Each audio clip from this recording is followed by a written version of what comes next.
Hello, Lottie Dottie and everybody. I haven't been on a video in a while. And for those who don't know me, I am Tarina Ali. I am a counselor, clergy, poet, a speaker. I do lots of cool things that I'm grateful to do. And I generally post content that aren't really videos, but it's been on my heart to just share this thought. And I just try to be led by God, and my spirit has just been saying to do a video, and so I need to be obedient. And life is not linear. I say that all the time. Life has hills and valleys, dips, flips, all the things, right? But you got to keep going and persevering. And but really, what started me on this journey of becoming my better self was when I divorced, I believe about in 2012, if I'm not mistaken, somewhere around there. And so I hadn't really been in a really serious relationship. So that was like my first real relationship. So imagine my first boyfriend. He is now my husband. And then at the time, I'm pregnant.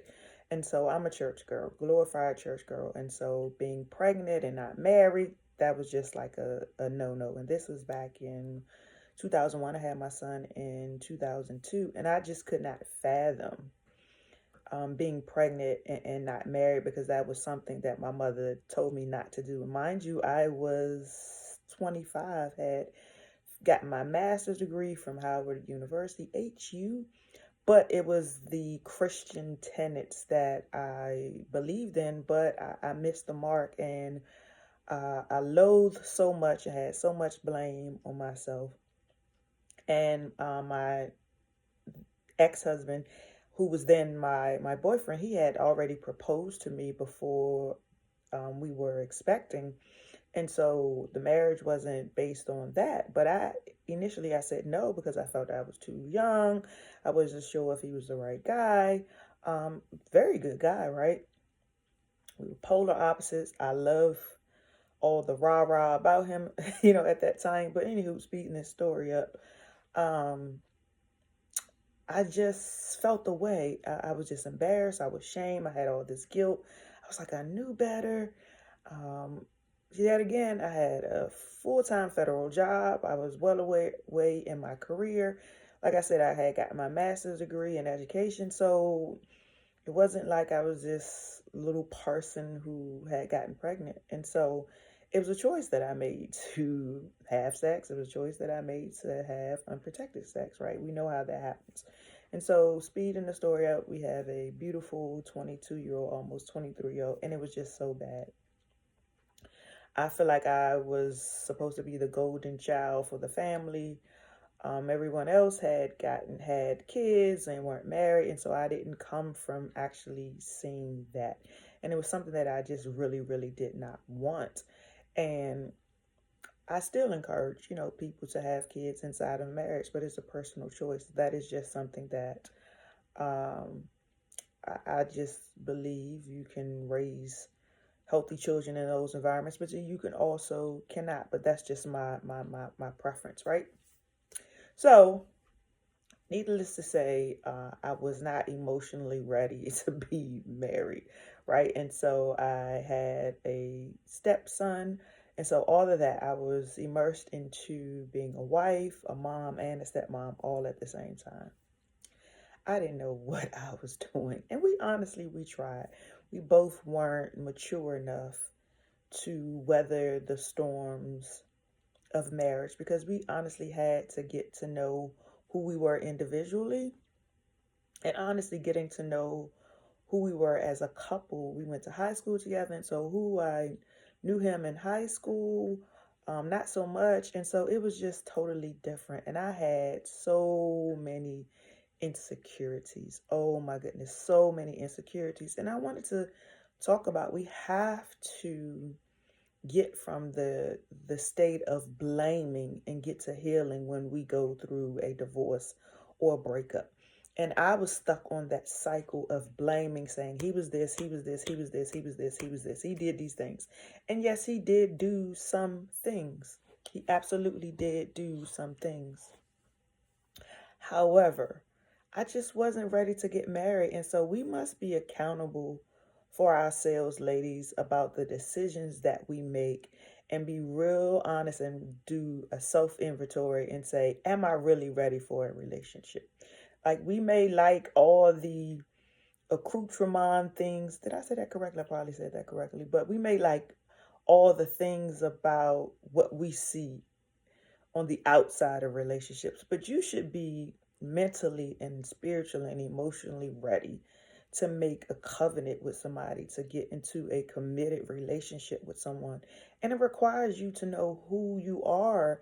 And a lot of times you don't, and then you will evolve as a woman, and who you were when you initially got into a relationship will be someone different the older you get.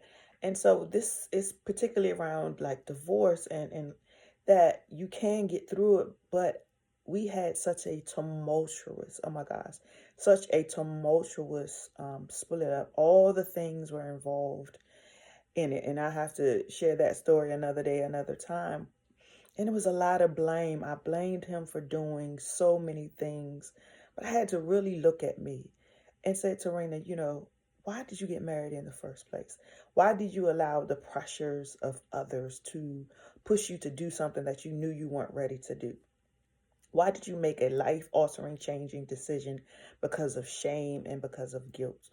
And so I know I'm not the only one. And so when things split, it's really not surprising when things split, because the foundation was not solid. And we enter into things in relationships when the foundation does not have a solid thing to sit on. Same way, if you build a house, if the foundation is not strong, it's going to tumble over, right? And so the same thing was with relationships. But I just want to encourage women is that, yes, it takes, in some situations, so hear me with this, there are some situations where it's really one person who made the marriage fail due to whatever the issues are. So I'm not talking about that, right? And so those things I do understand. However, in a lot of instances, you must look at yourself. Like, you really must look at yourself and say, where am I at developmentally when I'm starting talking about getting into a relationship? And you say, well, what does this have to do with life after divorce? It has a lot to do with it. Because if we don't look at ourselves and fine tune and look at those areas where you may have compromised your boundaries, right? Look at those areas to say, where am I spiritually in this moment? Is this the time to enter into a relationship with someone? We're talking about marriage. But we must move from the point of blaming to healing. I stayed in that blame game forever. The presence of my ex-husband used to irritate me. Yet again, like I said, there were some things that were going on. We had stay away orders, custody battles, like all the things, right? And it was just very, very, very, very hard. And we had children, had gotten to the point where the custody order that we had, that he couldn't be around me. So he would pick up and drop off from school, and so those are things that he had to work on within himself. And I'm so really grateful that we've both fully matured and we co-parent so much better. But both of us had to go on this healing journey individually. And so it is so key to not always identify out and say this person was the blame of something, when we need to look at ourselves first. To thine own self be true. To thine own self be true. And so it is very, very, very, very critical to say, what are my attachment styles? How did I grow up? How did I see relationships? What models did I have? Did I have any at all? Did I have some expectations created in my head of what I thought marriage should look like? Did I have expectations of people that weren't communicated? I'm raising my hand to all the things, right? And so I had to really, really take a look at me and to really grow up. That is just the truth. And so I feel like this is something that I need to continue. I've been teaching and training around the world, so this is just not new to me. But I just felt led to really share this on social, and hopefully that it can help somebody. There are many, many more parts to this that I condensed it in such a short time frame, but I do plan on to actually going into this a little bit more. And I've been a counselor for 20 some years. Will be 49 soon. Been in the counseling space a long time, but yet and still I was teaching things, training on things that I wasn't putting fully into practice because I suppressed a lot of stuff, right? And so I had to become better because I wanted to be a better clinician. I wanted to be a better human being, first of all, right? And so we don't all have it together, but it is my hope and my prayer that something you heard today will at least get your mind to start thinking about, what is it that I need to look at in me so I can get off this rabbit or this hamster wheel of constantly blaming my ex for everything? Like, you must be accountable for your own actions and the decisions and the choices that we make.